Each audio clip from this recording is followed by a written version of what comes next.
right. Welcome back to another episode of Bet GPT. We are checking in here on episode 17. Thank you for tuning in. It's another great weekend of football, a profitable weekend for the six pack. We'll get to that in a second. But Slade, did you have a good weekend? Do you enjoy that Bears beatdown? Oh, it was beautiful. I enjoyed every snap of it. One loss closer to Caleb Williams. Yep. So. I've already been looking at the mocks, man. I've seen Drake May and Jared Verse in the link you tweeted last night. I was like, oh, hell yeah. And don't forget about the Carolina Panthers first round pick that also belongs to the Bears. The Panthers are 0-2 as well. Yep. So, yeah. Okay, real quick, the six pack. Unsurprisingly, it was a profitable weekend for us. We went 4-2. The Chargers -3. I think that collectively, you and I need to put them on the list of we can never bet you again. The Chargers don't know how to win football games. Yeah. I don't. You can't tell me the Titans are a better team than the Chargers. This is like 4 years, I feel like, of saying this all like every week. It's like, how did they lose that game? Yeah. Well, they managed to do it. So Chargers is a loss. The Colts +1 against the Texans.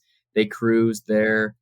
DJ Moore over 42.5 receiving yards. Correct me if I'm wrong, but I think that cashed in like the end of the first or second quarter. It cashed on the Bears' first possession in the first 4 plays. He had 65 yards in the first 4 plays of the game. And then I think they forgot he played for the team because what, did he finish with like 80? Yeah, he only had 1 catch in the fourth quarter. That was while they were driving. Yeah. So that's 2-1. Browns last night on Monday Night Football. We can get into that in a bit. They failed to cover. Then your last 2 picks, Florida, Tennessee, under 58.5. That easily got there. I think the total that ended up being like 45. And then you also had a 3-leg 7-point teaser at plus money. You teased the Cowboys, Niners, and Bills down, and they all pretty comfortably covered that. The Niners game was a lot more competitive than I thought it was going to be. But that cash. So we're looking at 4-2 there. I will be updating on our Twitter. I have it. I'll retweet our Excel sheet that basically tracks every single pick. And as we talked about. I was going to say in the future, maybe we'll include like if we really like a play, we'll like tell you like we're going to do a different unit size. Because I think in reality, when you're gambling, you're not always betting one unit or the same unit every single time if you really like something more than something else. So that might be just something we add to the rotation going forward. Yeah. Yep. Okay. NFL preview. Let's get into it. First game, I guess a recap it would be. First game was the Thursday night game, Eagles-Vikings. Eagles took it 34-28. Super sloppy game, but of course, like Kirk Cousins, got his you look stats. at the box score, yeah, you're like, 31-44 for 364 and 4 touchdowns. That's a great performance. Yeah, that's the Kirk Cousins special. He didn't play bad individually, I don't think. I mean, he was vintage Kirk at moments, but I think overall he wasn't the reason they lost. That was the game that I'm really glad we stayed away from because I think the line was 6 and it ended up being 6. It moved around that during the day. So I guess it kind of just depended what side you landed on. But yeah, I'm glad I stayed away from that one. Yeah, and Kirk, he didn't play well, but I know he did have a big fumble. And I'm looking at his career stats here. He's had 87 career fumbles dating back to 2012. So that's averaging 7.3 per year. I don't really have anyone to compare that to, but that seems pretty high. Have you seen all this stuff about should the Jets trade for Kirk? No, I didn't. Because I think he's only got 1 year left on his deal. So and if the Vikings are out of it, it could make sense. He goes there, just finishes the year with the Jets, hits free agency. Rodgers comes back for the Jets. I don't know. I don't think it'll happen because he does still make a lot of money, but it would be kind of interesting to see because that team the Jets are pretty good outside of QB. Yeah, no, I could see it. And as we talked about last episode, we think that the Jets will have to get a quarterback from the NFC. and we have the Vikings and Chargers coming up this weekend. So two teams who invent ways to lose, like something's got to give there. And Yeah, whatever team falls to 0-3, they got to hit the panic I was button. gonna say whoever loses that, if the Vikings go to 0-3, I think it's more their season's toast than the Chargers. I think the Chargers would have a smaller chance, slightly better chance of bouncing back from 0-3, but it'd be a little dicey. Yeah, I agree. From the Eagles side of things, their defense doesn't look to be as strong as last year. I know they've had some injuries. I think it was Hargraves for them. Who was it? Someone or no. It was their safety. He got hurt. Their offense. Jalen Carter looks all right. Yeah, Jalen Carter looks all right. Avonte Maddox, he's the guy who got hurt for them. He could be missing the rest of the year. Their offense looks okay. Jalen Hurts, obviously is still like a very powerful runner. No one can stop him when he runs it for 3rd and 1, 4th and 1. I'm really surprised that like NFL wide and even in college that play isn't more popular. I'll be really surprised if like in 2-3 years that play isn't banned. It's just because it used to be you used to not be able to push a quarterback in the back, and then I think they changed it, and now it's just you can't hold them.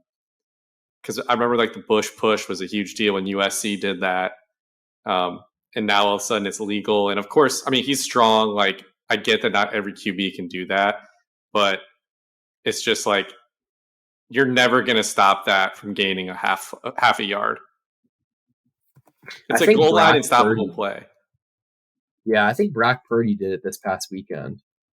But I do think it'll eventually get banned, but you'd be silly not to use it while it is still legal because it clearly works. Mm-hmm. But I think teams not using it shows like it's not as easy as it looks. Like you do need to make sure everyone's on the same page, and you need to get that good push. You can't have the Bears offensive line as we saw week 1 trying it twice. But like if you're the Colts and you have Anthony Richardson, I'm adding that to the I know he's gotten hurt already twice, so maybe you want to be a little more careful.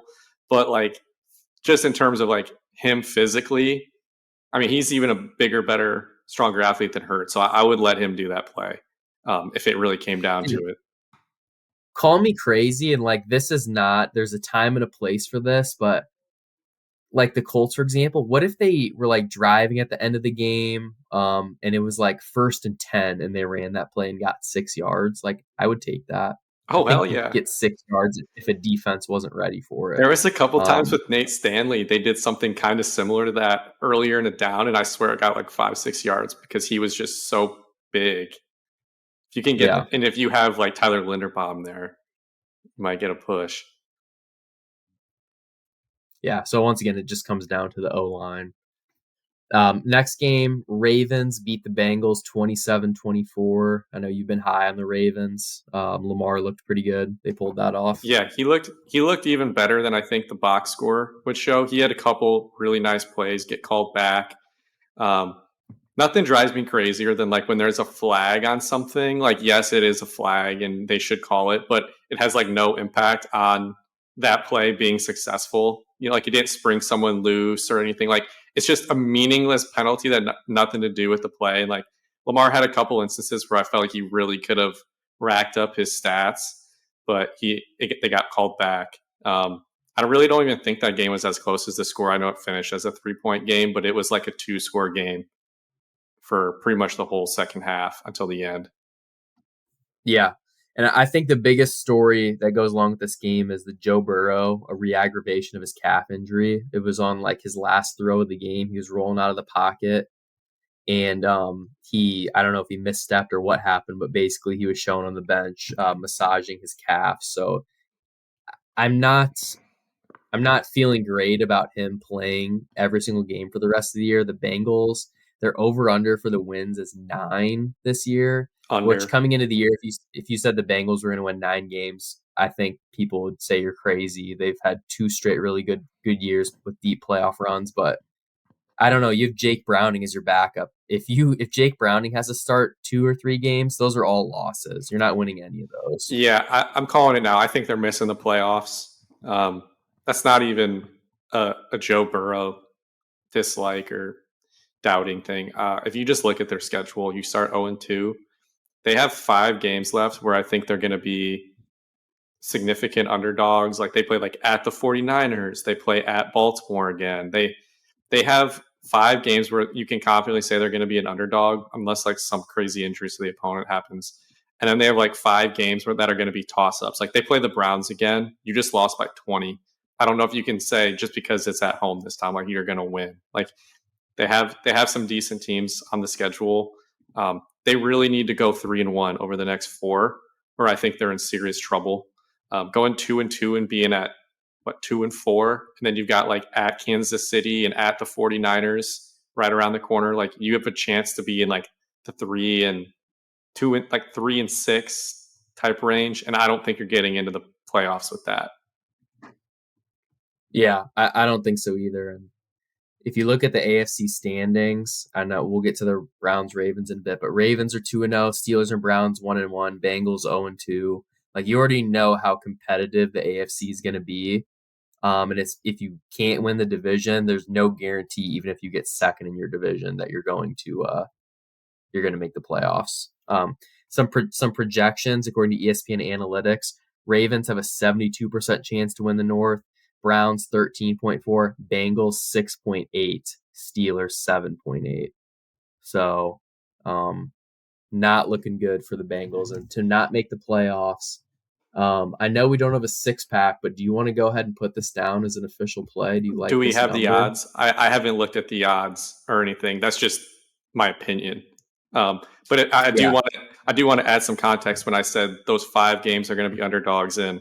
It's at the 49ers, it's at Baltimore, who just beat you at home, it's at Jacksonville, who we think is a playoff team, and it's at the Chiefs. And then their only home game versus a really good team is the Bills.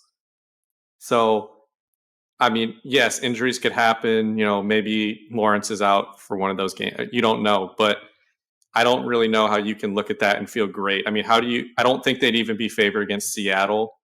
I don't know if they'd be favored against the Browns again. The Vikings would be kind of a close toss-up depending on where they're at in their season. And the Titans, we just saw beat the Chargers. So I just think Bengals fans should be severely concerned. If I'm wrong, I'll apologize. But I think my logic is sound here. So the odds of them making the playoffs, it's a pick 'em. It's 110 either way. Do you want to put that down as an official pod play? Bengals no -110. Yes, I think it'll be fun to follow it. So yes, let's do it. All right, secret pod play that we will be posting, but -110. Bengals to miss the playoffs. Yep. Okay. Next game we have Seahawks beating the Lions in overtime, 37-31. Did you catch any of that game? Very little. It was, I think, at the same time as a lot of the other games I had on. I know, didn't Goff have a pick 6? Yeah, he threw his first interception he was like 30 attempts short of breaking the NFL record. Yeah, it's because I had Seattle plus 4.5, so I'm not super upset about the outcome. I do have the Lions still winning the division, but that's not a great loss. I think winning that would have meant more than like losing it did, but it felt like they had a real chance to win that game. Weren't they up a touchdown or 10 points? Like I swear they had a lead and they kind of choked it away. So anytime you do that, that's going to be frustrating. Yeah, it was a back and forth game, and DK got hurt too. DK got hurt. He ended up coming back, and Kenneth Walker scored a couple touchdowns. Went to OT. Seahawks won the toss, drove right down the field, and Tyler Lockett walked it off for him on a 6-yard touchdown. I don't want to overreact to this too much because the Lions are not like I never expected them to be any sort of juggernaut. I expected them to be competitive though and be able to win games. But like I know we're not necessarily trying to look ahead this week, but they're only 3-point favorites to the Falcons. Like you're telling me if Jared Goff goes out there and puts up like 25, do you think Desmond Ridder can get 3 touchdowns? I'm not convinced of that. I'm not convinced Desmond Ridder can do it. but I think they have a lot of weapons that ease his load. How much did they score last week against the Packers, or 2 days ago against the Packers? It had to be right around They 24, they 25. yeah, they won by one. They won I think it's 25-24, I 25-24. I think it's safe to say the NFC North isn't very good. So all of the Falcons are also not very good, but the Falcons are probably or apparently pretty close to being on par with the top of the NFC North, which doesn't say a whole lot, which isn't a good thing if you're an NFC North team. Kind of what I expected is just it's a crapshoot. All of these teams are flawed, some more than others, but I still will take Yeah. the Lions, I guess. Yeah, and since we're on the topic of the Packers and Falcons, we can just talk about that next. Jordan Love, 14-25, 3 touchdowns, 151 yards. Desmond Ritter, 19-32, 237, and a touchdown and a pick. This game was really weird. It was like a lot of, I don't know. It was like either like big plays or just like nothing was happening. The fourth quarter, the Falcons outscored them 13-0, so they ended up winning by one. Um, Falcons are 2-0. They're probably the worst 2-0 team out there with the Bucks, but they're 2-0, and everyone in the NFC North lost. Yeah, that was the game that the outcome kind of ended up being exactly what I thought it would be. It just didn't get there. It didn't play out the way I thought it would. Desmond Ritter, for the first 3 quarters of that game, looked like he was the worst quarterback in the history of the NFL. And then, in the fourth quarter, he made just enough plays. I think the Falcons, I think their coach is actually decent. It seemed like they made a lot of adjustments at halftime, where it seemed like the game could have got away from them. But they didn't, like I said, they didn't give up a point in the whole fourth quarter. And there was multiple drives where like the Packers either could have put that game away or came back and won, and they couldn't do it. Um, I think I know last week you asked me about the Bijan and Algier thing. I think it's Yeah, starting to tilt towards Bijan a little bit in terms of carries now, as well as the receiving yards. yeah. They kind of each have a role. It doesn't really bother me. Bijan is just really damn good. Did you see that 4th-and-1 run where they gave it to him? They were in Oh, field goal range to take the lead, and I they was going to ask still you about pitched it that. out to him. I Yeah, was that gonna, was that was a great that was a play. ballsy call to run that little pitch play. It looked like it was dead in the tracks, and then they got it. They pulled it out. Um, I wasn't sure if they were going to end up kicking the field goal the second time. They had 2 fourth and Yeah, inches, and they ended up kicking it, and they got like 4 straight incomplete passes to end the game. Um, yeah. I just, think it was the right move to kick it the second time. yeah, I agree. Packers were out of timeouts. But yeah, I just think their defense is actually okay. Um, in the first half, it seemed like the Packers were scheming a lot of guys open, like that touchdown to number 11 Reed. That was Hmm. like an awesome play call by Matt LaFleur, I thought. Um, but in the second half, it just seemed like everything got really difficult. Yeah, and yeah, I think that's a testament to the Falcons defense. They did just enough to rattle The Jordan Packers had Love some injuries on offense, Aaron Jones and and uh, Watson. Yeah. Watson. Yeah. All right, next up, Colts. They beat the Texans 31-20. This was one of our 6-pack plays. Um, 2 early touchdowns by Anthony Richardson, and then he gets hurt again. And he actually pulled himself out of the game with Yeah. concussion-like symptoms. And I think they're evaluating him, but Minshew came in, went 19-23 for 171 and a touchdown. Um, do you think Shane Steichen's offense is just pretty damn good? Because it just Yes. seems like you can plug and play anybody. If you got Yeah. Minshew going 19 for 23, he's carving you up. I know it's the Texans, but that's still an NFL defense. They still have like Will Anderson, and they have some guys. Um, I guess my thoughts on this game were more at the macro than the micro. The Texans are going to be a bottom 5 team, so I don't want to take away a ton in terms of the actual game itself. But at a more of a macro level, I thought that CJ Stroud was fine. I don't think he would. I think he's actually looked decent throwing the football. And then I thought that in terms of the Colts, Anthony Richardson has now not finished either game he has started. So that's a little concerning, especially, and maybe it's going to have to change how you use him going forward. Yeah, 17 games is a long season. I know the first game he just like bruised his thigh. He probably didn't even necessarily need to come out, but he did. And this game, he obviously did need to go out, and he will probably miss another one. So that's interesting. I do think he is the best performing rookie, but CJ Stroud's stats are also really impressive, like numbers wise. 58 of 91, 626 yards, 2 touchdowns. Um, and I hate to be the one to tell you this, and I know this doesn't necessarily mean anything, but CJ Stroud already has more 300-yard games than I Justin saw Fields. that. I think Stroud actually looks like I said. I think he looked pretty good. Um, the only thing is, in both games he's played, the game was kind of over early, so it was kind of just like they're chucking the ball around. Like I said, it was 14-0, and like seemed like right off the bat. So he has yet we have yet to see him in a close game situation or like playing meaningful snaps. So that's kind of the next test. But in terms of just like throwing the ball accuracy, he's passed the eye test so far. Yeah. I think it's going to take some time. Their offensive line is not up to snuff, and their weapons aren't great. So it's going to take a couple of years in Houston. All right. Next up, you want to talk Bears and Bucks? Yeah. But I think last week I said I thought the Bears defense would look better, not because they are better, but because the Bucks are just a little worse. I think that kind of was true. Um, it's their third down defense still a complete joke.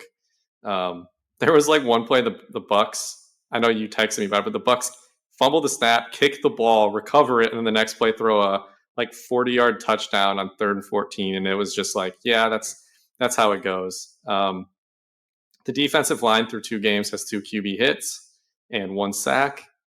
That's pretty hard to only get to the quarterback twice. They made Baker look like um, I mean, he looked like Baker his rookie year when everyone thought he was going to be really good. He looked like Baker at Oklahoma, actually. Um, Yeah. Justin Fields in the second quarter was probably the lowest point of his career, the most disappointing. Um, Last week, I saw that stat about him holding the ball. I think that stat's a little misleading because when you're running out of the pocket and things, it doesn't really matter. But yesterday or 2 days ago, he had a guy open and he just held it and took a sack 2 times in a row, almost knocked him out of field goal range. He's just not seeing the field. He's ran the ball 4 times, which is just it's like he's being told he can't or he's trying not to run. I don't know if he's trying to prove people he's not a running back. But if you're good at something and it allows other things, it's like they're trying to develop him, but also not let him do the things he's good at right now. So I don't know. The Yeah. play calling at the end of the game, I think, was as bad as the Browns' play calling at the end of yesterday's game. Well, I just wanted to ask you, like, how much of the poor play from Fields do you attribute to their OC Luke Getsy? I think that the Bucks just came in with a better plan, and Baker is not. I don't know. I mean, I don't think he's that much more skilled than Justin Fields if he is. Um, But the Bears cornerback Tyreek Stevenson, a rookie, was targeted 8 times, gave up 6 catches for 143 yards and a touchdown. Like yeah, that's enough to lose a game. Y- Whereas the Bucks had Zion McCollum, who is filling in. He's a reserve. He was only targeted 4 times. yeah. Our So offensive coordinator is maybe, not yeah, good, and that was a game yeah, where I think the offensive line wasn't as at as big of a mismatch. Like as much as I don't believe in the Packers, I actually think their defense is decent. They have 8 first-round picks. If 8 of your 11 starters are first-round picks, they're pretty talented. So they could get after the quarterback. The Bucks defense isn't bad, but it's not as I don't think it's as good as the Packers. Um, but coming into the game, I this is kind of off topic, but I want to apologize to Nate Davis. Last week, I think I called him Ryan Davis, and I said something about him like missing all those practices and like sounded like he was just kind of like they made it sound like he was missing for personal reasons that were like not valid. Turns out he had a death in the family. He didn't travel with the team. Um, So we were missing another starter, even from last week on the offensive line. And then during the game today, our starting safety, we were down 3 safeties. Eddie Jackson hurt his foot. Jaquan Brisker had the flu, and then Kyler Gordon got hurt last week. So, and it's not an excuse, but that Mike Evans 60, 70-yard play was a complete push off. I don't know how you missed that. I don't know how they need to get like challenges back somehow, because No. the thing is, though, you can't have these spot fouls if you can't get the call right, because those change the whole game. Because like these teams will just chuck it deep and they make a bad call, and now you're on the goal line. I don't know. The games are so short with these rules as it is. It's hard to make up for 7-point swings. Well, first off, the Browns lost last night. Their final drive, there was a questionable no call on a pass interference. But I still am not an advocate of bringing back those challenge flags. That one year, it was hard. disaster. Yeah. It's like I don't want to ruin the rhythm of the game. I think when I'm watching other games, like if I'm watching the Panthers and the Saints, I do not want those flags called. But when it's your team, you want them because you want it called fair, even if it takes a little longer. So, but for 99% of the games you watch, it's probably not, or the minutes you spend watching football, it's not even your team playing. So I get it. It was just me on my soapbox for a second. But one other common theme I kind of touched on for a second there between the Bears and the Packers is both times the game kind of ended for both of our teams was on plays where the defense after the game said we knew what play was coming. I didn't see the couple plays leading up to the Deshaun Watson strip sack, but the Bears ran the same play from their own 3-yard line 3 straight times out of the same formation. And one was called back by a penalty and one was like thrown away. And they ran, I think I complained last episode, they ran all these screens that didn't work. They were throwing like running back screens for negative yards. You're in your own end zone. If you get a intentional grounding, it's a safety. If you hold it, it's a safety. You're backpedaling, trying to bring the defenders towards you. What's his name? I can't remember who the defender was, Levante David or something. He made a great play. He like faked like he was running towards Fields, turns around, snags the ball with one hand. Basically iced the game. I didn't even know Fields threw a second pick until like 20 minutes ago when I was looking at the stats, because I shut it off when they were down 10. But yeah, he threw that pick 6 at the end of the game. Oh, it was a pick 6? Yeah. He threw 2 pick 6s in a row? Oh, no. Sorry. Because it said he threw 2 picks, and the Bears' first turnover of the game was the pick 6 with like a minute left. And then I shut it off. They're down 10, a minute left. So I didn't even know he threw a second pick after that. So I haven't seen it. I'm sure it's a forced throw. Not excusing it, but yeah, I literally had no idea that happened. Yeah, not a good game for the Bears.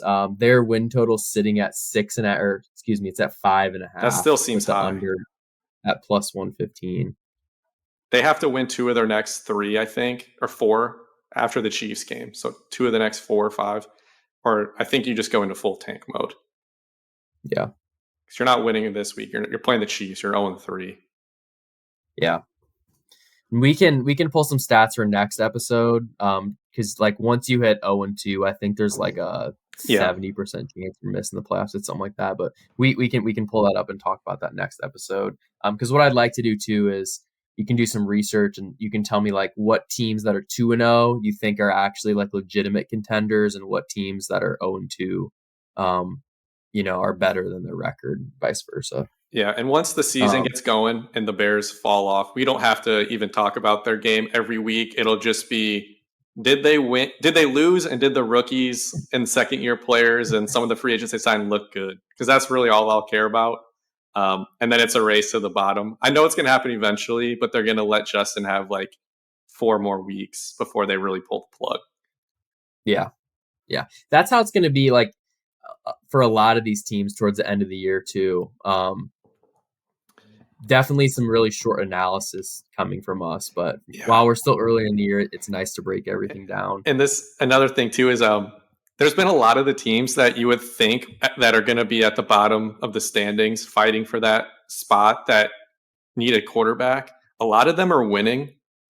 I don't know if that's good in the long term. It sucks losing week to week, but I don't know if it's good in the long term if you're a team that needs a quarterback and you're going to finish low anyway. I don't know if you'd want to win. Like the Cardinals almost won. If it comes down, like the Bears and the Cardinals play the second to last week of the season, that could literally be loser gets Caleb Williams, winner gets Drake May type situation. That would be amazing content. Yeah, that would be. Two teams literally trying to lose would be awesome. Yeah, if it comes down to a situation like that and you're the team where you have the tiebreaker, why would you not just kneel it every single play? Your fans will hate you for the rest of the day. They won't. Oh, the rest of the day, yeah. It's like Bears fans, if they had Williams on lock, would go nuts. Yeah. I'm curious to know if the owner would get fined for that, but honestly, who cares? Okay, we got to keep moving on. Next game is Chiefs Jaguars. I think like a week ago I was like, we need to bet the over 52.5. Yeah. Well, Chiefs won 17-9. Trevor Lawrence got literally nothing going. The Jags defense did look good. They turned Mahomes over once. Made it a little bit tougher, but Travis Kelce stepped up in the second half, got a touchdown, and I don't know. It really wasn't that exciting of a game. No, I had it on my split screen. Kelce was limping after the touchdown. I still think he's far from 100%. He's just gutting it out. Just the threat of him, even as a decoy, I think makes them a lot better. And even if he's really only out there for like red zone situations, he's just so savvy and gets open. And Mahomes trusts him. And I think that's the big thing is Mahomes in big spots. That's who he wants to go to. Yeah, Trevor didn't look good. The Chiefs defense actually has impressed me through 2 weeks. That's something I was not anticipating. He had two really good throws. Trevor did. One got called back because the wide receiver stepped out of bounds, and then the other one, he dropped it like on the ground trying to secure it. It would have been a crazy good catch, but it seemed like the Jaguars had a chance to kind of go up. I think they were up 3 and they were about to score a touchdown to go up 7 or 10. So they couldn't pull it off. Yeah. And I think as we talked about, this is big I think this kind of gets rid of the Jags as the number 1 seed. Their odds of that plummeted. The Chiefs, though, I still don't really consider them a 1 seed this year. Like you said, with Travis Kelce still hampered, I think that they just want to get into the playoffs and maybe have that first, just win the division, have that first home playoff game. Then from there, it's like, who cares at that point? We'll just go and beat anybody. We can win on the road. Yeah, and like whoever does get the 1 seed, there's a chance that team loses before you even have to play them with the way the AFC looks right now. Yeah. Okay. Next up, Chiefs are back. They never left. But yeah, I feel smart for leaving them at 2 in the power rankings, but I wasn't gonna overreact to 1 week. They're gonna be 2-1 a week from now. We're gonna be having the same conversation. Yep. All right. Next up, not a lot to say here. Bills beat the Raiders 38-10. It was never really close. Yeah. Jimmy G threw a couple picks. Josh Allen, 31-37 for 3 touchdowns. I think they just told him, do not make any risky throws. Mm-hmm. You don't need to. Just take what the defense gives you, and he did, and they just straight up dominated. So yeah, it was in my teaser, and before I knew it, the game was out of reach, so I didn't even turn it on. The only thing I was curious about was, how did Jimmy G play? But based off what you just said, it sounds like it was not good. Yeah, I mean, he has Devontae Adams and Hunter Renfrow. Adams got 84 yards and a touchdown, but they don't have Jacoby Myers had a concussion, and he just had a huge game last week. So they really need that wide receiver. Yeah, they need that wide receiver too back in the fold because Hunter Renfrow, I like him. He's a nice piece, but he has limitations. Be a focal point. Yeah, just keep him in the slot. Okay. So yeah, I think we're about halfway through. Next up, this is a really boring game, and then it turned into a good game. Giants against the Cardinals. Cardinals, what did they get out to a lead? They were up 20. Yeah, they were up 28-0. Is that right? Yeah, or no, or I don't know. Maybe I think so, or it was at least 20 to No, nothing. no, no. It was just 20-0, and then it was 28-7. Yeah, And then from there, Saquon scored a couple times in a row. Danny Dimes threw a touchdown. Then they kicked the game-winning field goal with 19 seconds left. I think this is kind of like best case scenario for the Cardinals. They showed that they have some pieces to keep it competitive because they really could be 2-0 hmm somehow, but they're 0-2. So they're still in that good position to have a high draft pick that they can either use for a quarterback or just trade it and keep Kyler. yeah, So they're in a good space. James Conner, he's just like really solid, 23 for 106 and a touchdown. I know a lot of people didn't necessarily want him in fantasy just because the Cardinals suck, but he's still a good player. And then I don't know, the Giants, like they needed this win. They're probably going to lose like the next 5 games. I don't yeah, even really. Yeah, they just lost Saquon to an ankle injury. He's going to be out a couple weeks. Then they have a quick turnaround against the Niners on Thursday night. So good luck with that. yeah. I think the Giants are turning into another really boring team. I know that game, I guess, ended up being exciting, but it's kind of like two bad teams. The Cardinals also have two really high draft picks because I think they have the Texans first rounder this year. Um, so they have a Yeah. chance. Them and the Bears could be like four of the top five picks. So that would be kind of cool to see. Um, I don't know. Like I said, the Cardinals through 2 weeks have perfected the tank. Lose close games, show some things.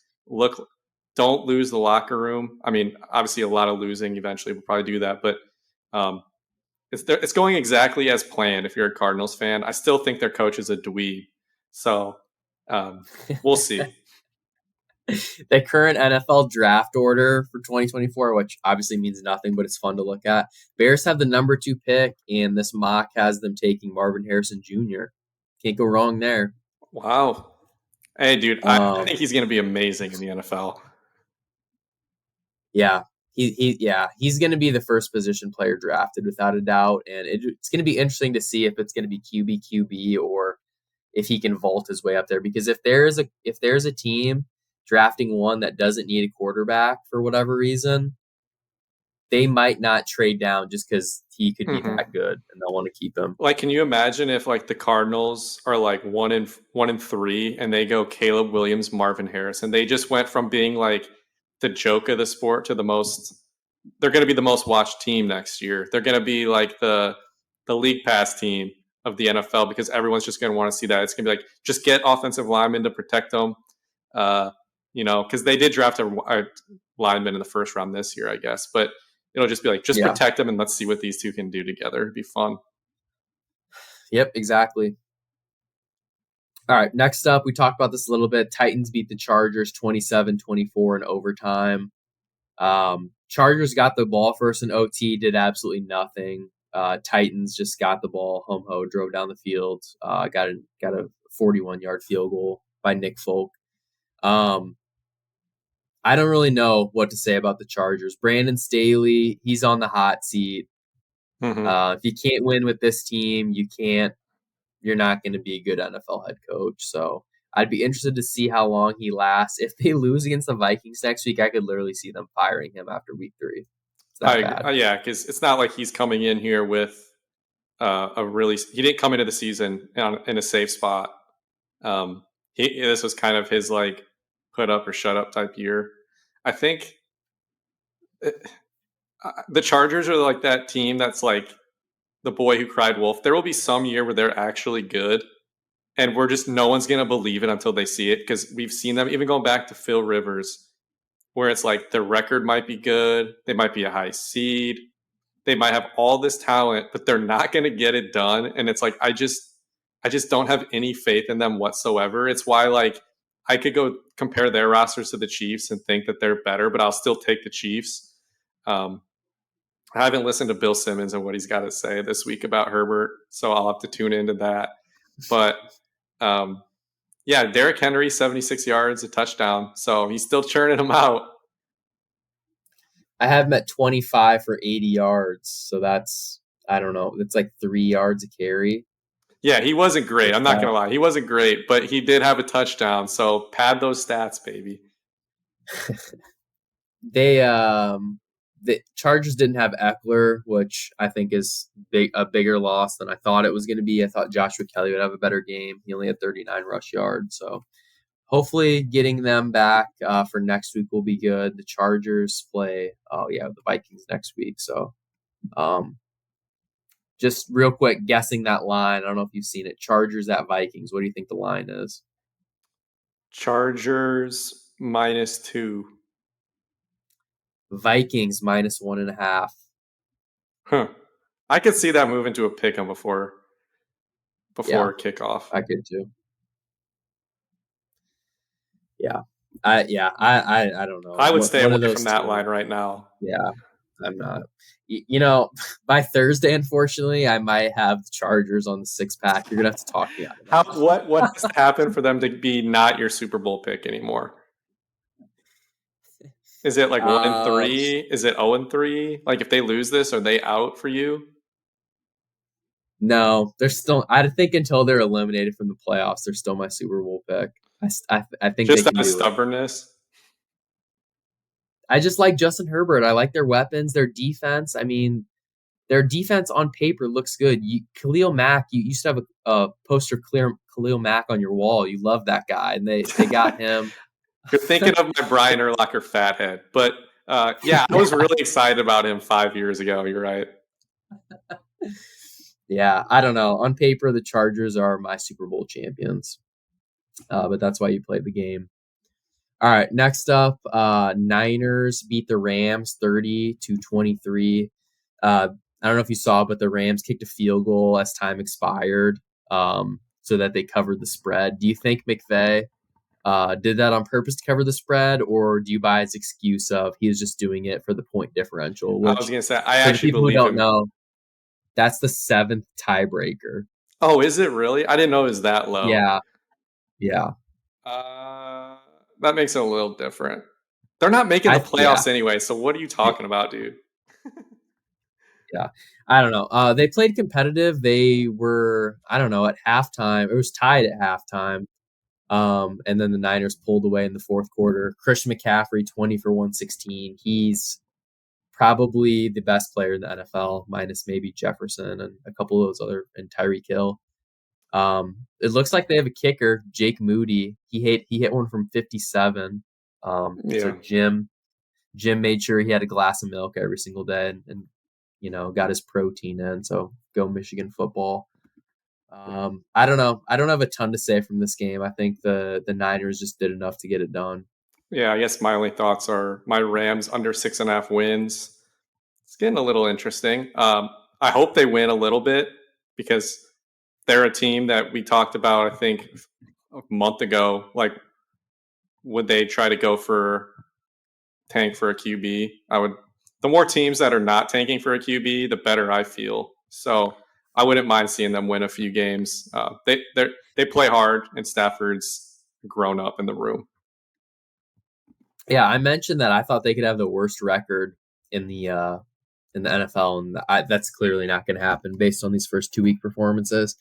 Puka Nacua came out of nowhere, had another huge game, 15 receptions, 147 yards. Did you know PFF had him rated the highest wide receiver in all of 2022? I'm not sure how I missed that this Wait, offseason, but the who? Rams, like Puka Nacua, the rookie wide receiver for the Rams. I had no idea. Was it a small sample size? For college football? Oh, for college. I thought you were talking about the NFL. I was like, because I had never heard of him until last week. So I didn't even know if he was a rookie or a second year guy He's or a what. rookie. He's a rookie, but through 2 games, he's 25. He has 25 receptions for 266 yards. He just put up 30 PPR fantasy points. He went 5th round, 177 overall.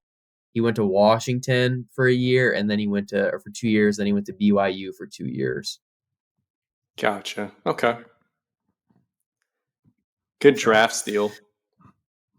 Yeah, it'll be interesting if Cooper Kupp comes back. If he's still going to be involved in the offense, I would imagine he still would be, but I don't know. I haven't heard anything on the Cooper Cup front lately. Okay. We got to keep moving. We're 45 minutes in. We still have a few games.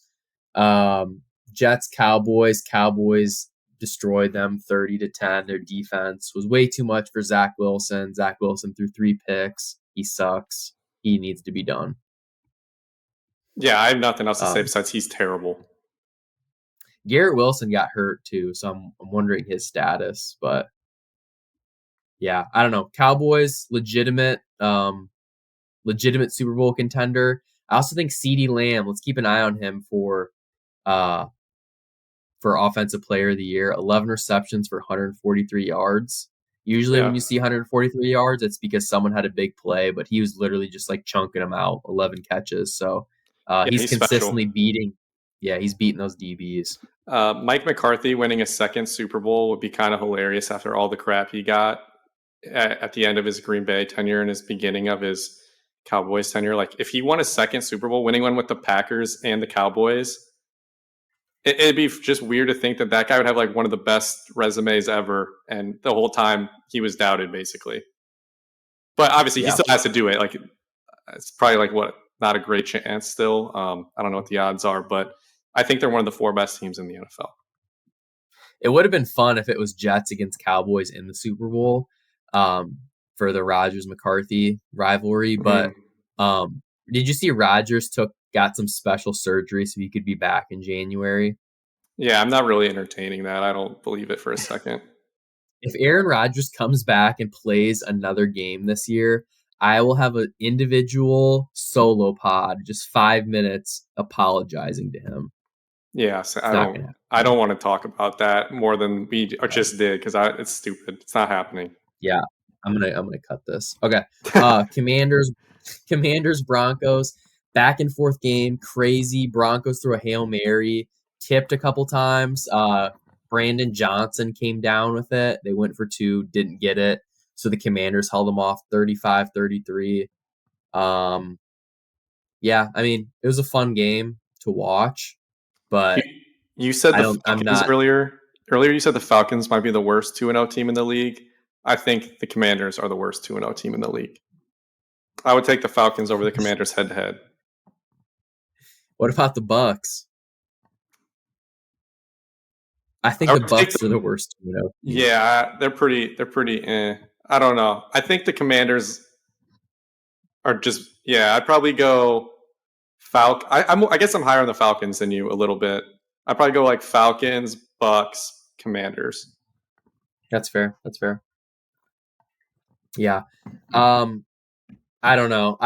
Jury's still out in Sam Howell. I think we might have to get Keel Huber, our Washington Commanders insider, on maybe at the halfway point of the year. He can break down some film for us. But Howell just still has some stuff to prove. So, but Ron Rivera, I know you mentioned he could be on the hot seat if they lose. Looks like he's doing a good job. They're 2-0. So yeah, they beat the Cardinals and they beat the Broncos. So yeah. I don't know how much that really means, but we'll see. Their wins are wins. True.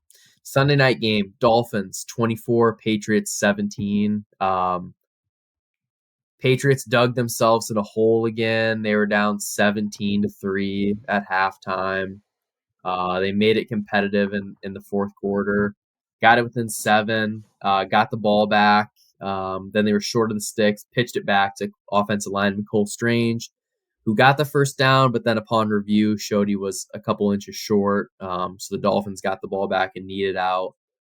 Tua looked good, 249 yards and a touchdown. Tyreek Hill, they kind of like double teamed him and just like kind of like made Tua throw short passes and just like had to meticulously drive down the field, which I think is a smart way to play this team. I don't know. Patriots are 0-2. Do you think they're toast, or do they got a chance? Yeah, that was the other team I was going to say. I think they're done. I think they're less. I would say they're probably pretty similar to the Bengals. I guess with my thing with the Patriots is they lack big plays.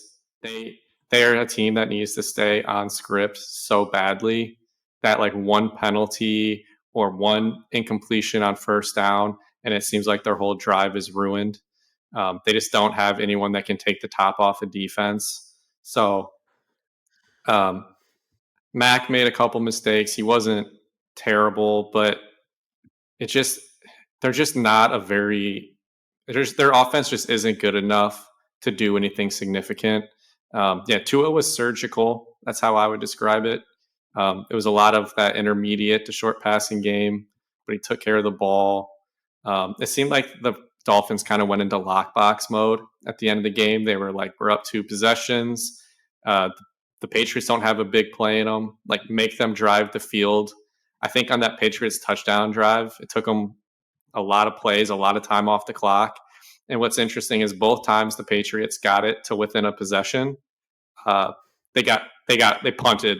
Well, the one time they went 3 and out and punted, and then the next time was the 4th down flip play you mentioned. So it was like when they needed to make a play, it seemed like the Dolphins stepped up on D. And when like they were up a couple scores and kind of like playing a little conservatively, is when you saw the Patriots have some success. I still am a believer in the Patriots. I know I'm a little biased, but their over under for wins right now is sitting at 6.5. I think they can go 7-10 this year. That shouldn't be that hard to do. Their schedule is not terrible. They still play the Jets twice. They play the Saints. They play the Raiders. They play the Commanders, the Colts, the Giants, the Steelers, Broncos. Like, you don't think they can win 7 games? I think they can win 7 games. I was thinking more about like the playoffs. I don't think they're making the playoffs. If you want to spin it positively, you can convince yourself that you just played potentially 2 of the best teams in the whole NFL. And so losing those games somewhat close isn't the worst thing in the world. Like, you were underdogs in both. I will say go ahead. I was just saying, I am going to spin it that way, and I want to bet on the Patriots win total. So this is in addition to our Bengals under official pod play, over 6.5 wins for the Patriots, minus 115. The Patriots are significantly better than the Bears, and somehow the Bears only 1 second. The Bears are 5.5. Yeah, so them only having 1 win projected seems a little crazy. They're a lot better than the Bears. So I that's fine. I just don't think they're going to make the playoffs. So like I think their season is dead in that aspect. To be the contrarian to my own positive take, they did lose both of the games they lost were at home. So out of your next 15 games, I think you're probably going to play 8 or 9 on the road. But yeah, and obviously the Jets losing Rodgers probably gives you an extra win this year. Yeah. Okay. Yeah, I'm not too worried about playing on the road. I think their defense will show up. But yeah, that's a good point. All right, Monday night games. I do not have a lot to say about the Saints-Panthers game. Bryce Young is kind of boring. That whole game was boring. Yeah, I watched everything outside of the first like 10 minutes of the game. Getting home, I made sure to leave the office early because like people were already tailgating, and like I park in the garage closest to the stadium, and like there was a decent crowd turnout. There's a lot of Saints fans that live around here, so I wouldn't be surprised if that crowd was like a decent chunk Saints fans. It's not a great home field advantage pretty much for anyone, or for the Panthers against anyone when they go in there. It's just a very transplant city. I took the Saints to cover. I took the under in the game. Both hit. I think Bryce Young has looked the worst of all the rookies. I think in a typical scenario, I think you would maybe sit him. I know they got Andy Dalton. If he's not ready to play, then like, I mean, some of the things out there were very like, he was lost a couple times. So yeah, I feel decent about them being a bad team and falling pretty far in the standings. They just don't have an incentive late in the year because they don't have a first round pick to lose. So I am worried about them picking up some cheap wins late in the season, but they are in last place in their own division by 2 games already. 2 games to everyone. Everyone in that division is 2-0 Hey, but them. hey, it's okay, man. Bryce Young's cool, calm, and collected. Did you see Frank Reich? Frank Reich after the game said he thinks that they're about to put up a 30-point week here soon. I don't know what he saw to come to that conclusion, but all right, so we need to bet the Panthers team total under next week. Bookmark that. I don't even know who they're playing, but I was like, okay, dude. They're playing the Seahawks. They're playing the Seahawks, and that game is the line. What's the line here? From what I was looking at earlier in the day, the line was not especially. It didn't make a lot of sense to me. Where is this? The Panthers are 5.5-point underdogs.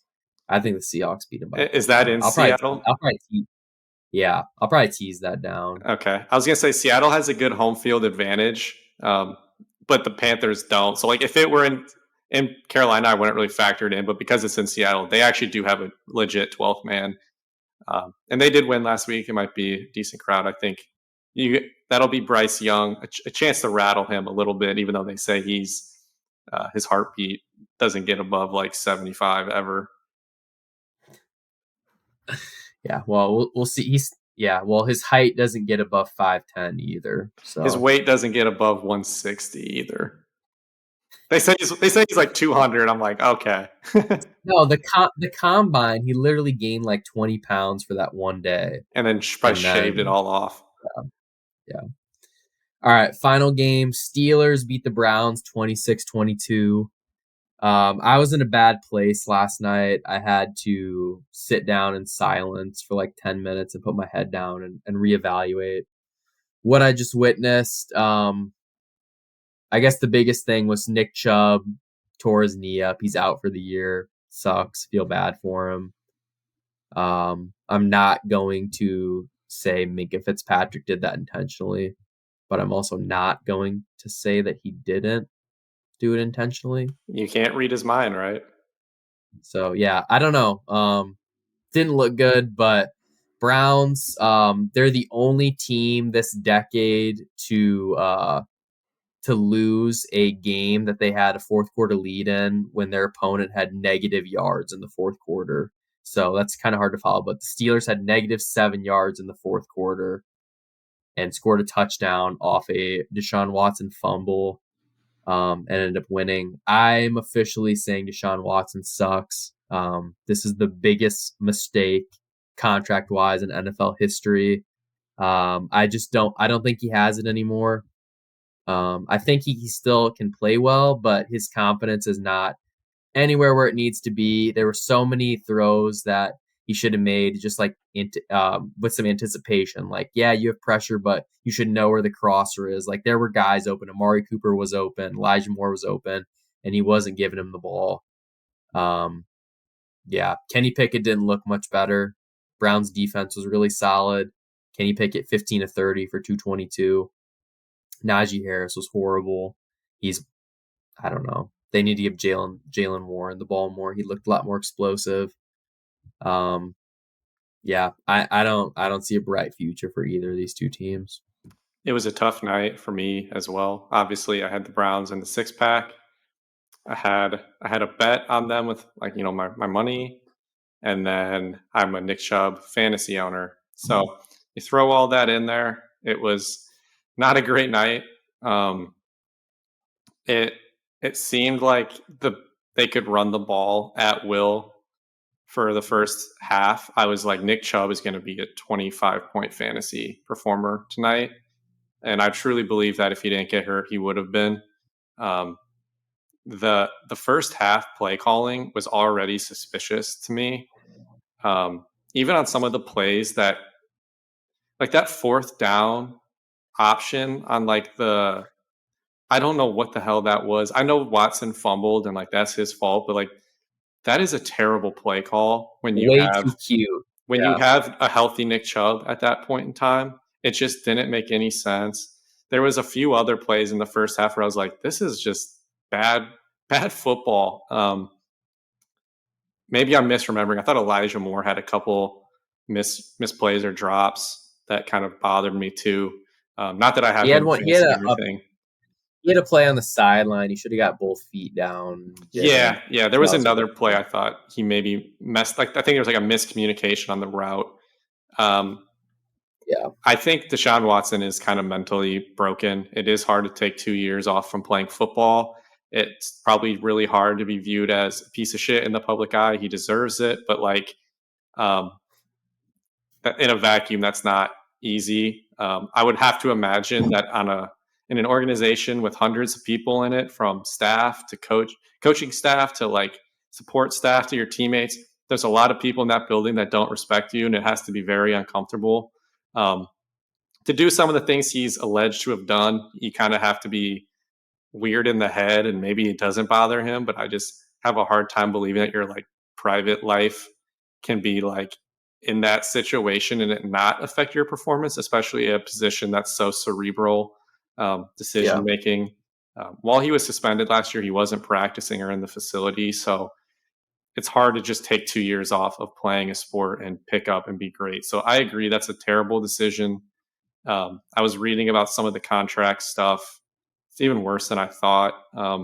It sounded like, maybe I'm wrong, you might know better than me, but it sounded like they moved the money around so that it was less of a cap hit this year, but it hurts more Yeah. next year. Yeah. So really, this felt like it was kind of their window to have all these weapons and pieces with him. And now you lose Chubb. That's not his fault, but um, it just put a lot of pressure on the 2023 season. And now if you don't get the job done, 2024 looks a lot more bleak. No first rounder again this year or next year. We don't have a first rounder. This upcoming draft. I was like, 2 years from now we have one. Okay. Yeah, I was trying to. When I said this year, I was thinking 2024 draft. Oh, you're good. I say you got me sad for a second because the only thing I look forward to as a Browns fan is the NFL draft. Yeah, when I looked, you guys have you have 2 fourth rounders or something like that. It was something weird. Like you have some. I think you got like a piece, like a later pick back or something. I don't know. But yeah, it's just not good, and I feel bad for Nick Chubb as well. I don't know what happens with his contract situation. I don't know if he's gotten paid yet or not. So there's a real chance he's never the same guy, and that's sad. I mean, to be fair, people did say the same thing about him when he hurt that same knee in college. He's on a 3-year, $36 million contract right now, so he made his money. I mean, he should be making a lot more. He's really, like, if he would have stayed healthy for 10 years, he could have been an all-time great, which I am a little biased, but he is the best runner in the league, him and Derrick Henry right now, probably. So, pretty in the league for 5 years. So you could argue like he was maybe not on the back nine, but he wasn't. This year might have been like his peak, and now you don't even get to see that because he looked great yesterday. All right. Well, no smooth transition from that, but you want to talk a little college football? Yes. So the 6-pack pick I gave out hit. I think I went 4 and 5 on the other picks. I didn't count up the units. I think some were more shorter odds than others. So I don't know how it ended up total. I know it was probably pretty close to even. The worst beat was that LSU. They held Mississippi. I took the under in that one. It was like 54.5, and it ended at 55. So that really hurt. But other than that, I think college football in general was a bad slate, but some of the games ended up being interesting because of how many matchups there was. Like just a lot of drama and teams that hated each other. Like even the Colorado State game ended up being entertaining, and that was a 24-point spread going in. Tennessee, Florida, like there was like sideline clearing stuff. Like it just seemed like a lot of these games were very hostile and ended up being a little closer than like you probably would have thought. South Carolina was leading Georgia at halftime. Bama was 3-3 at halftime, and them and USF got into a scuffle. Just a lot of drama kind of around the league or the sport that made it entertaining, at least for being probably the worst slate out of the 12 weeks or 13 weeks of the season. I don't know if you caught any of the games, but I can get into some more in detail. I just didn't know if you had any thoughts. Yeah, I watched a few of them. I stayed up for the Colorado games. We can touch on that real quick. They beat Colorado State. Colorado State just totally pissed that away. They had a Yeah. 4th and 2 with like, I don't know, 2 minutes left or something like that, and they chose to punt it away when they were up 8. Why don't you just go for it and step on their throat and win? Because even if you don't get it, you still can stop them on that 2-point conversion and win if they drive down and score. So their Yeah. coach, he made all the right decisions. Then in the 4th quarter, he got scared, and that is not how you beat Coach Prime. Yeah, I agree. I thought Colorado State played decently well. Like, honestly, they outplayed them too, because if you go back to the first quarter, they made a field goal. There was a penalty, so they got the ball back. I remember texting you guys, I was like, they should have just taken the 3 points. Instead, they throw a pick 6. So that's a 10-point swing. And it's like you ended up going to overtime. Obviously, everything plays out differently. You never know what would have happened. But there was just a lot of like moments where it's like they gave it away. Colorado's a 21-point underdog this week against Oregon. I got it at 20.5 for Oregon. I think Oregon's going to win. It's cool to see how many people Colorado has brought into following the sport, but there's a lot of casuals following it right now that are just making some dumb takes, and we'll see how many of them are still here in 4 weeks. If they've lost a few games, they're going to be underdogs in like 2 of their next 3 games. And I would be very surprised if they were better than like 4-1, or better than like 4-2 coming out of this. Yeah. I don't know. It's very possible that TCU is just in fact not that good, and Nebraska might be a bottom 2 or 3 team in the whole Big Ten. Yeah. So I don't know. I think it's a little bit of an overreaction, but it's a fun story. Yeah. It's definitely good entertainment. So I'm here for it. Especially as a college football hater, quote unquote. But yeah, they're fun to watch for sure. I was really impressed with LSU though. I think that I think they're gonna give Bama a run for their money. Bama, I don't know what Saban's up to. I heard you have some insider information for us on Nick Saban's career, but real quick, Jalen Milroe was announced the starter again for this week. I don't know what the heck happened last week when they benched him, but all I know is he celebrated with the team. He was pumped for his guys. That's my quarterback one. I'm a Jalen Milroe guy. I don't care if he can't throw the ball intermediate and short. He's got a good deep ball. He's got great legs. I'm all in on Jalen Milroe. So here's my understanding. He was suspended. That's why he didn't start. That's why he was still cheering on the other guys, and it wasn't like a petty thing because he knew he was going to start again week 4. I don't know what he's suspended for. Nobody knows because Saban didn't say anything about it. But that's what like 247 and the guys close to the program are saying, that it was an internal suspension for something that must have happened. I don't think it's anything like serious or like a legal issue or anything like that. And the reason that the other story is that the offensive line in particular was not happy about this suspension. And that was part of the reason they looked like a team that quit, because they did. I think they were kind of taking it out on the quarterback, the backup, which is unfair, but they were trying to send a message to the coaches like, we don't agree with whatever happened. There's a lot of rumors about this being Saban's last year. I don't know if I buy it. He seems like someone who has trouble walking away from it. He could have walked away from it so many times already. If he was going to walk away, he should have done it after Bryce Young left. There was no point even coming into this year. Maybe he tries to see if he can land a big fish in the portal at quarterback. I don't know. But he is a lot older than people think. I think he's in his mid-70s. He has a birthday next month. So he really has nothing to prove in the sport. He has all the money in the world, and he's getting to an age where it's like he should have probably been retired years ago. So it'll be interesting to see if he doesn't retire. It's comments like that that keep Nick Saban going. Yeah, but it's like, yeah, he's too competitive to quit. But even if he doesn't, it's gonna be one of those things where every offseason for the next couple of years we're talking about, is this the last year? Is Saban done? Like, I just hope it doesn't get to the point where it's annoying and he just makes a decision one way or another. Yeah. Do we want to talk some in-state? I actually want to talk about Iowa State as much as I want to talk about Iowa. And I know people are going to think I'm here to rip on Iowa State. That's not what I'm going to do. Iowa State. Well, first I'll just talk about Iowa. Iowa won by 31. They covered the spread. It was not pretty in the first half. Cade did not look good. He had a second quarter possession where he caused Brian Ferentz to throw his headset because he missed a wide open touchdown and instead forced a pick. He's only had 3 live weeks of practice in the last 53 weeks. So I try to keep that in mind. Obviously, he's someone who at Michigan, he ran a little bit. He extended plays with his legs. He's now kind of a sitting duck in the pocket. There was a play he tweaked his quad again. This is not something that's just going to go away. Iowa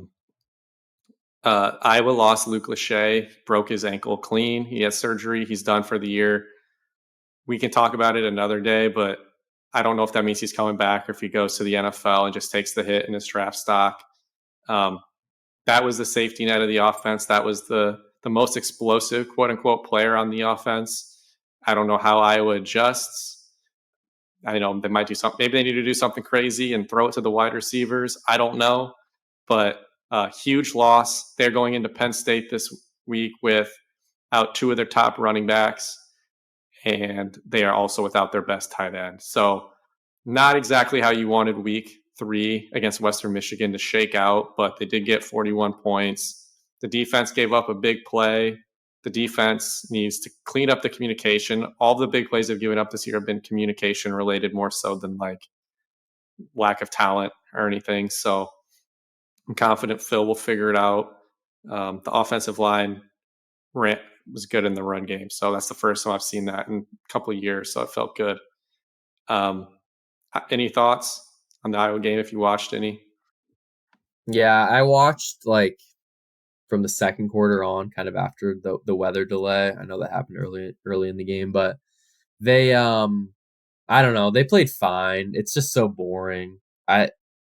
It's I don't know. It's going to be a huge step up with Penn State next week. Like you're going to know if Iowa's good or not next week. So there's going to be no more wondering. I don't need any more excuses from Cade. I guess not that he's verbally saying them, but just like, oh, he can't roll out, he can't do this. It's like, if you're ever going to take those risks, it better be now because this is your season. This is if you want to, make it to Indy. Winning this game goes a really long way. Because I do think Wisconsin is apt to losing a couple games in the Big Ten. I'm not super impressed with them. So winning this one would be huge. I think on here I said that I was going to take Penn State to cover.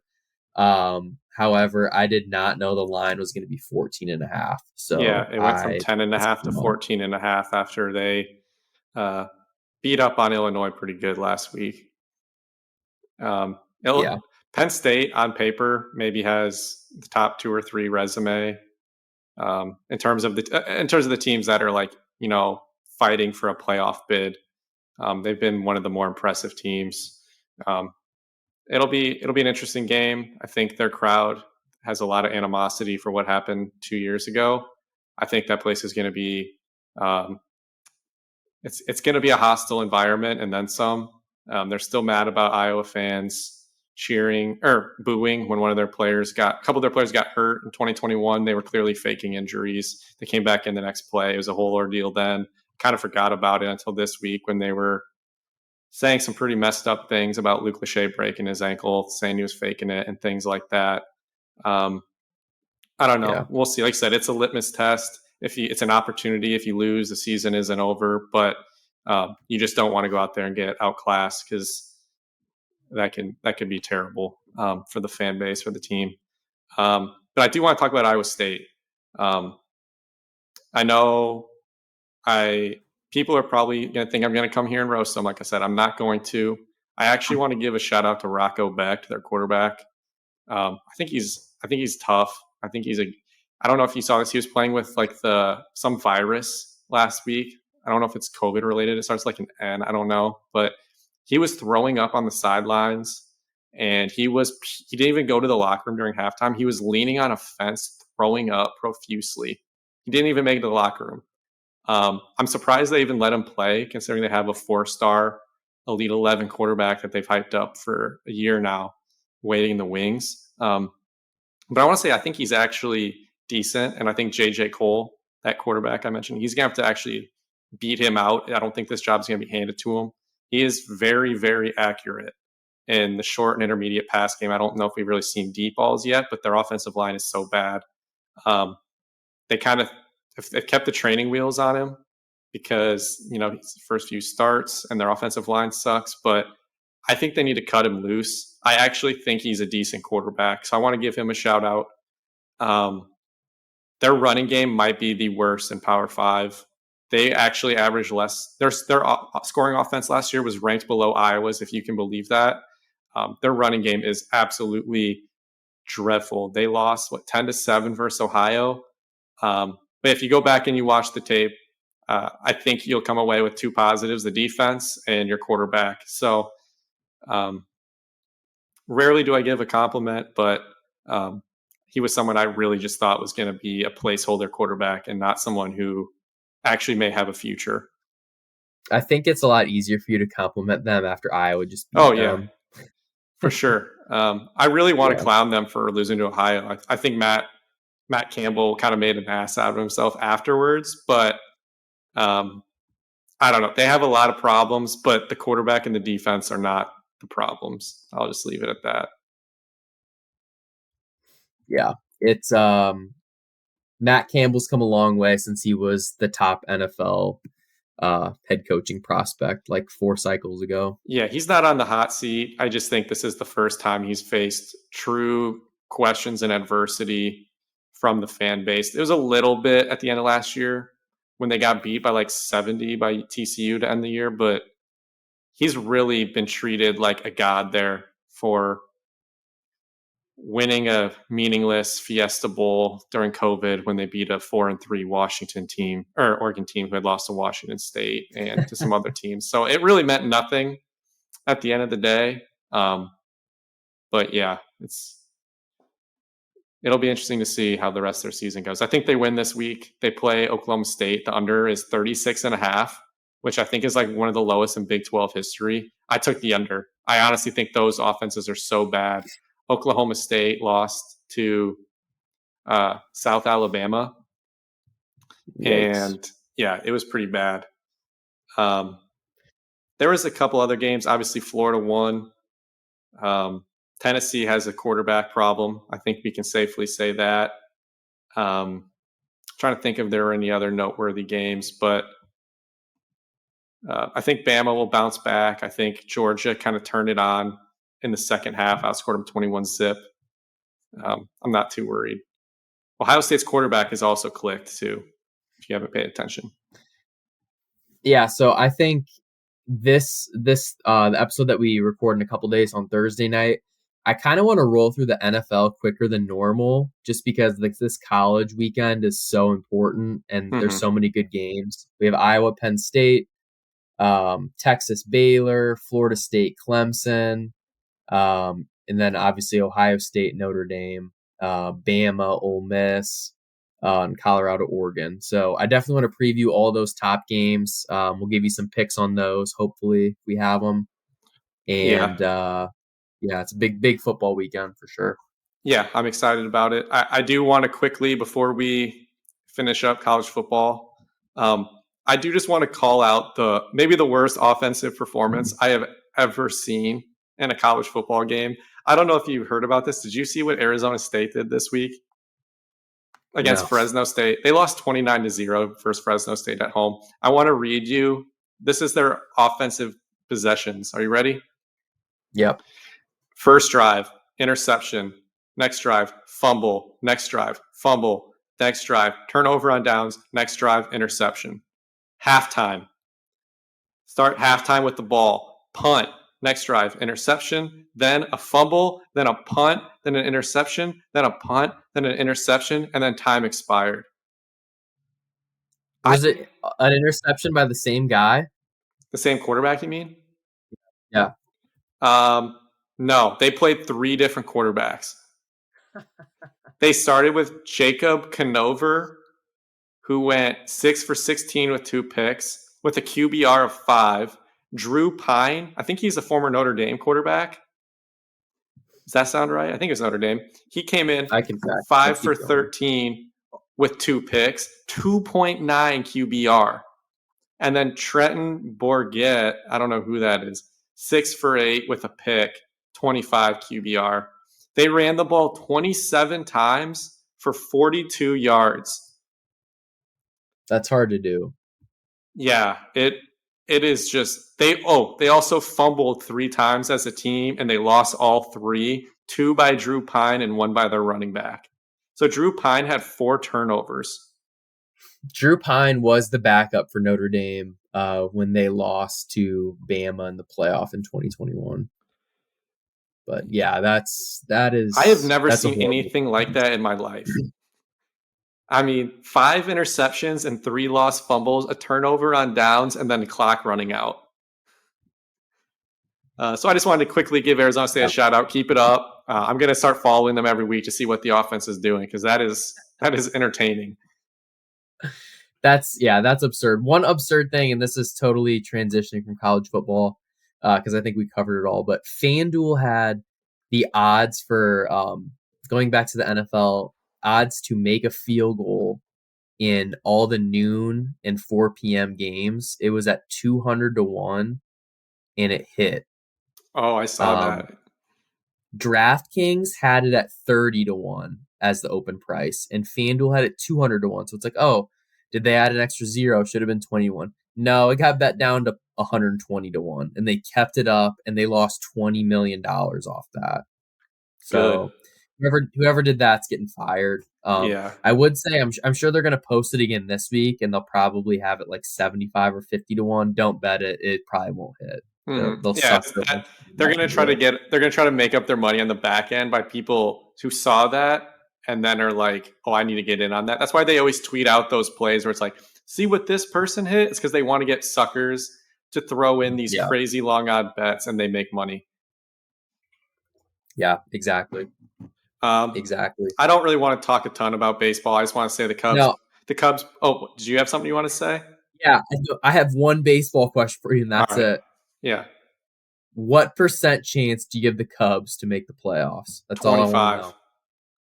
25. Come on, that's too low.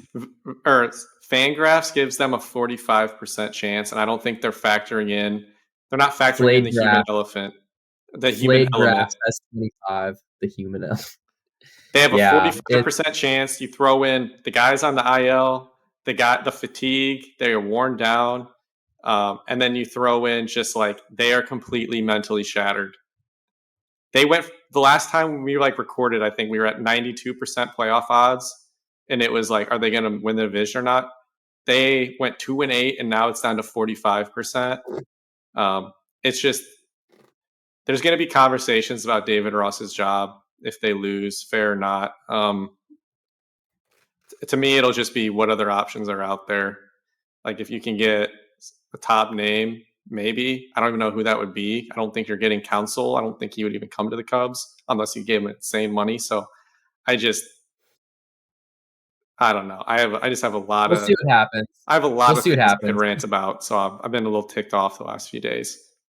Let's see how the next couple days goes. Let's hope they take 2 straight from the Pirates, and then we can start talking about it again. Yeah, I might need the Brewers to give us some wins so that we can even make the playoffs. Don't let the Cubs make the playoffs, though. Don't let us get hot, though. Cubs in 4. Don't let them get in. All right. Yeah, I think we're good. This ran a little long, but there's just so much to talk about. We appreciate you guys listening in.